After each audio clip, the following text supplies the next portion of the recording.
नमस्कार विद्यार्थी मित्रांनो, तुम्हा सर्वांचं मिस्टर प्रोफेसर या यूट्यूब चॅनलवर मी स्वागत करतो. तर बघा आपण बेटा Maharashtra CET related okay mathematics त्यानंतर फिजिक्स या दोन्ही विषयाचे बेटा आपण सिरीज सुरू केले आहे. ओके, तर या सिरीजच्या या व्हिडिओजमध्ये आपण नेमकं डिस्कस काय करणार आहे, तर आपण काय डिस्कस करतो बेटा, जे काही महाराष्ट्र CETमध्ये ओके मागील एक्झाम्पल जे काही प्रिव्हियस इयर क्वेश्चन्स आहे आणि महाराष्ट्र CET रिलेटेड आणखी एक्झाम्स आहे की नाही, जसं की सेंट्रली JEE होतात ओके, आणि भरपूर सारा राजस्थान स्टेटची CET राहते, मध्य प्रदेशची राहते, कर्नाटक राहते.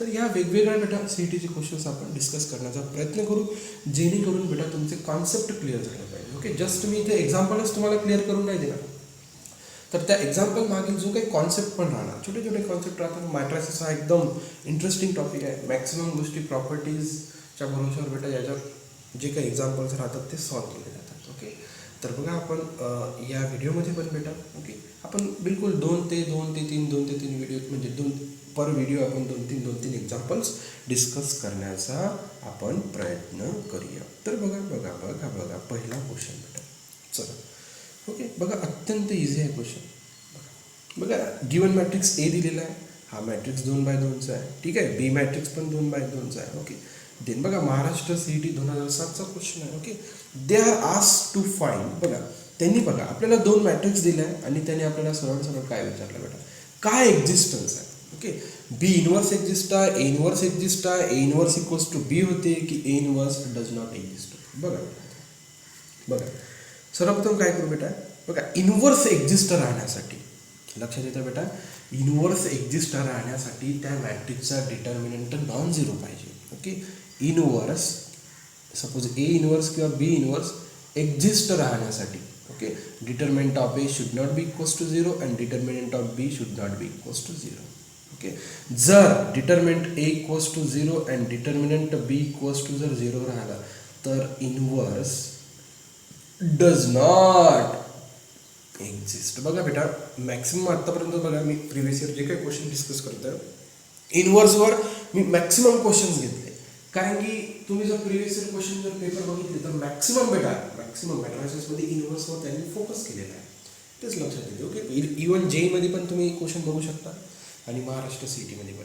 ओके ठीक आहे, डिटर्मिनंट इक्वल्स टू 0 आला सपोज, आणि जर दोन्ही मॅट्रिक्सचा डिटर्मिनंट 0 आला तर त्या दोघंही मॅट्रिक्सचा बेटा इनवर्स एक्झिस्ट राहत नाही. ओके, तर बघा बेटा प्रत्येक ऑप्शनमध्ये तुम्हाला इनवर्स दिसतो, प्रत्येक A ऑप्शनमध्ये बघा, B ऑप्शनमध्ये बघा, C इनवर्स. ओके, मग याचा अर्थ काय, आपण सरळ काय करू, चेक करू इनवर्स एक्झिस्ट आहे की नाही. चला मग मॅट्रिक्स A घेऊया. बघा मी मॅट्रिक्स A घेतलो. ओके बघा 2 -2 -2 आणि 2. ठीक आहे, याचा डिटर्मिनंट चेक करतो. डिटर्मिनंट जर 0 आला तर इनवर्स एक्झिस्ट नाही. बघा 2 × 2 -2 × -2. चला काय करतो, 2 × 2 4 -2 4. अरे डिटर्मिनंट किती आला, 0. किती आला डिटर्मिनंट, 0. म्हणजे inverse does not exist. Okay, inverse does not exist. Okay, inverse exist राहिलाच नाही पाहिजे. बघा D ऑप्शन दिलं बेटा इनवर्स एक्झिस्ट, चुकीचं आहे, म्हणजे ऑप्शन इथे कटला. इथे लक्षात बेटा ऑप्शन कसा कटला, कारण की डिटर्मिनंट 0 आला. डिटर्मिनंट 0 आला म्हणजे इनवर्स कोणत्याच प्रकारचा एक्झिस्टच राहू शकत नाही, आणि त्यांनी ऑप्शन D म्हटला होता की इनवर्स एक्झिस्ट पॉसिबलच नाही. डिटर्मिनंट 0 आला म्हणजे इनवर्स एक्झिस्ट होऊ शकत नाही. ठीक आहे, ही गोष्ट आपण A साठी केली. आता तीच गोष्ट आपण बेटा मॅट्रिक्स B साठी करूया. चला मॅट्रिक्स B काय आहे बेटा, आयडेंटिटी मॅट्रिक्स. आणि लक्षात ठेवा आयडेंटिटी मॅट्रिक्सचा बेटा ओके डिटर्मिनंट 0च राहतो बेटा. Okay, determinant of B is equals to बघा 1 × 1 मायनस ऑफ 1 × 1 म्हणजे 1 - 1 इज इक्वल्स टू 0. म्हणजे determinant of matrix B is equals to 0, म्हणजे याचा पण इनवर्स बेटा एक्झिस्ट होत नाही. ओके, मग B ऑप्शन काय दिला, एक्झिस्ट दिलाय, म्हणजे B ऑप्शन पण कॅन्सल झाला. येता लक्षात बेटा. ओके, येता लक्षात. ओके बघा त्यानंतर बघा बेटा ऑप्शन A वर फोकस करा. बघा बेटा ऑप्शन A वर फोकस करा. ऑप्शन A काय बेटा, A inverse equals to B. अरे A मॅट्रिक्सचा इनवर्सच एक्झिस्ट नाही तर तो A inverse equals to B कसा होणार. इथं लक्षात बेटा ऑप्शन A कसा का कॅन्सल होता बेटा, का बरं ऑप्शन A कॅन्सल होत आहे. बघा A मॅट्रिक्स जो काही A मॅट्रिक्स आहे बेटा याचा इनवर्स एक्झिस्टच नाही आहे. मग त्याचा इनवर्स एक्झिस्टच नाही तर त्याचा इनवर्स इक्वल्स टू B का बरं लिहू शकतो आपण, बिलकुल त्याचा इनवर्सच एक्झिस्ट आहे म्हणजे तो कोणाच्याच इक्वलच नाही, त्याचा इनवर्सच नाही म्हणजे तो कोणाची इक्वॅलिटी करूच शकत नाही. ओके, म्हणून ऑप्शन ए पण इथं काय झाला, कॅन्सल झाला. आणि ऑप्शन सी इथं करेक्ट आन्सर आहे. का बरं, A inverse does not exist. Determinant काय आला, 0 आला, म्हणून A inverse does not exist. सरळ सरळ सरळ सरळ सोप्या अर्थात सांगायचं झाल्यास असं. याच्या लक्षात बेटा बघा, बी आणि डी ऑप्शन सिम्पली कॅन्सल होतात, परंतु ए ऑप्शन का बरं कॅन्सल होतो, यासाठी थोडं आपल्याला बुद्धीची गरज आहे. फक्त आपल्याला काय करायचं, अरे त्या मॅट्रिक्सचा ए इनव्हर्सच एक्झिस्ट नाही, तर तो कोणासोबत इक्वॅलिटी फॉर्म कसा करू शकतो. Correct, okay. पहिला एक्झाम्पल होता बेटा, पूर्णपणे क्लिअर करून दिला मी. ओके, त्यानंतर बघा बेटा सेकंड एक्झाम्पल बघा, जी आणि बेटा राजस्थान PET आलेला क्वेश्चन आहे बेटा. 2001 राजस्थान PETला आलेला बेटा, आणि 2009 बेटा JEEमध्ये आलेला क्वेश्चन आहे. बघा बेटा सोल्युशन बघा, याही क्वेश्चनसाठी तुम्हाला थोडं थिअरॉटिकल माहीत असून बघा. बघा बेटा, ए इज अ स्क्वेअर मॅट्रिक्स. ठीक आहे, स्क्वेअर मॅट्रिक्स आहे. मग त्या मॅट्रिक्सचा ट्रान्सपोज काढला आणि जो काही दिलेला गिवन मॅट्रिक्स होता त्याच्यासोबत ॲडिशन केली. मग तो मॅट्रिक्स काय बनते, युनिटरी बनतो, सिमेट्रिक बनतो, नॉन सिंग्युलर बनतो की स्टिल सिमेट्रिक बनतो. बघा बेटा, बघा एक given, okay, A is a given matrix होता. ठीक आहे, गिवन मॅट्रिक्स होता. ठीक आहे,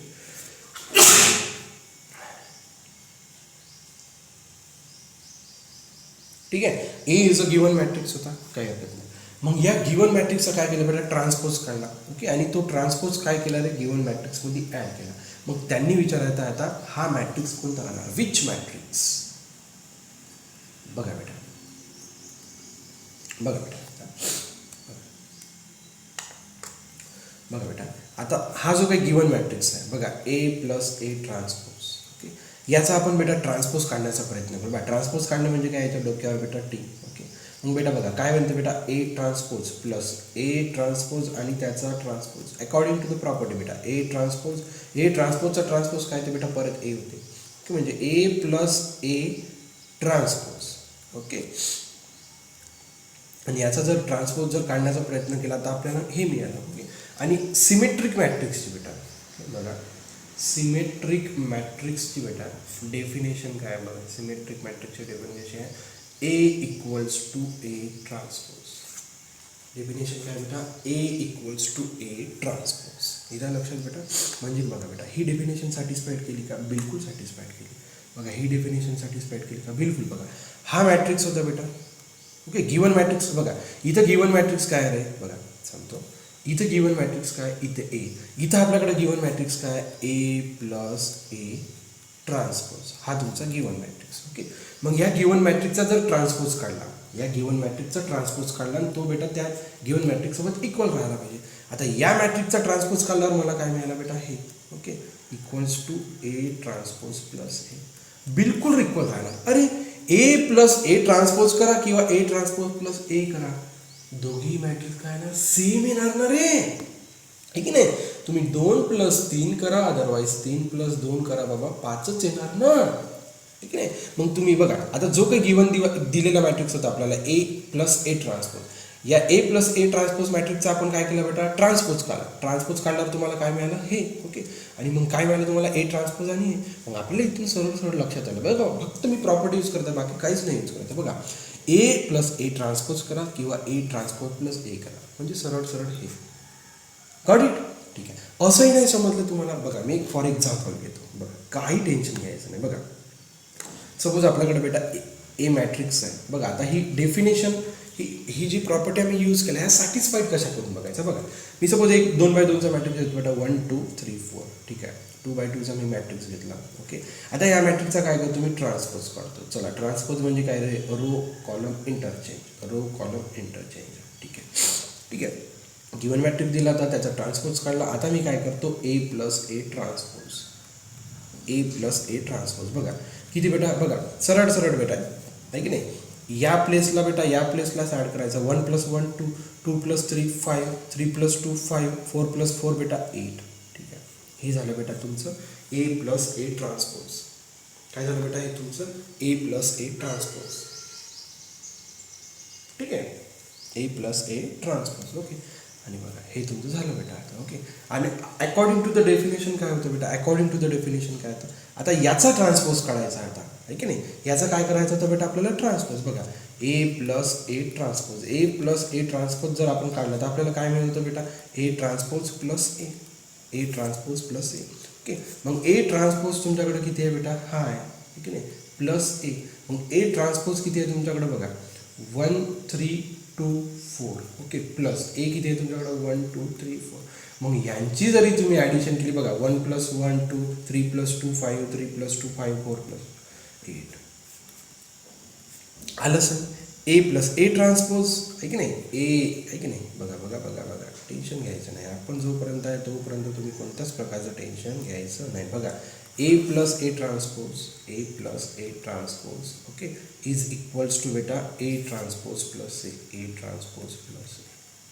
हे ना बेटा ए प्लस ए ट्रान्सपोजची काय बेटा, हा मॅट्रिक्स मिळाला तुम्हाला ठीक आहे नाही. हा जो काही होता बेटा ए प्लस ए हा मॅट्रिक्स मिळाला आणि ए ट्रान्सपोज याचा कोणता मिळाला, दोन्ही मॅट्रिक्स कसे आहेत सेम. फक्त प्रॉपर्टीच्या भरोशावर हा क्वेश्चन सॉल्व्ह होऊ शकत होता आणि वजा पण क्वेश्चन मॅट्रिक्सचे मॅक्सिमम क्वेश्चन बेटा अशाच प्रकारे सॉल्व्ह केल्या जाणार आहे. ओके बेटा, बघा जर तुम्हाला काही अडचण येत असेल तर तुम्ही कमेंट बॉक्समध्ये नक्की बेटा तुम्ही तुमचं कमेंट शेअर करू शकता. So thank you for watching. See in the next video.